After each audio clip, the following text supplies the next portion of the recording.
Reflux or celiac or maybe gluten sensitivity, you're not alone. Seems Americans have become a nation of people with all sorts of digestive problems. CBS 2's Dr. Max Gomez tells us what's going on. Dr. Max?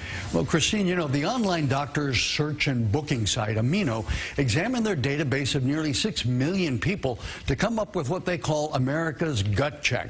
Seems we are a nation with tons of tummy troubles. So I asked a gastroenterologist, what's going on?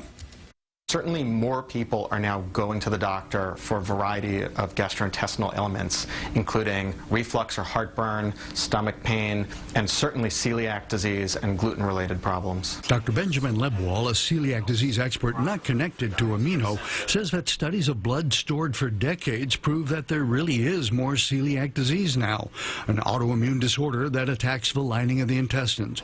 The trigger is gluten, a protein found in wheat, but even people without celiac can have trouble with gluten. After I was eating, particularly, I was experiencing bloating, indigestion, feeling really lethargic. Molly Hess has a medically documented gluten sensitivity, which also seems to be on the rise.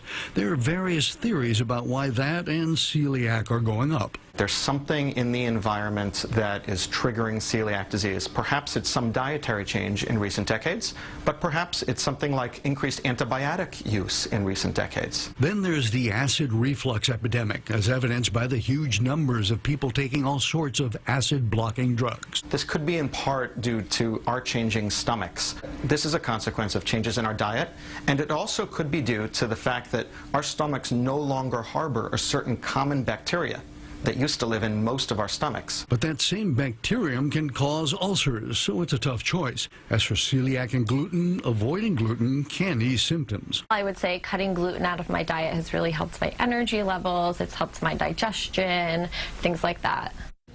But Dr. Lebwall warns that gluten-free diets often have more calories and fat in them, and they can also be deficient in B vitamins, so they're not necessarily healthier. Bottom line is, if you're taking acid blockers for more than a couple of weeks or have chronic bloating and tummy distress, go see an expert. That's not normal for it to be going on for very long. Everybody gets a little indigestion once in a while, but if it goes on chronically for a while, go see a real guy. It's interesting, though, that you said that gluten isn't necessarily less calories, you know, and because a lot of these foods replace the gluten with fat or sugar, and so the calories are not necessarily less. So you got to be careful with that. You got to balance in everything. Read those labels. Yeah. Okay. Thanks very much, Dr. Max.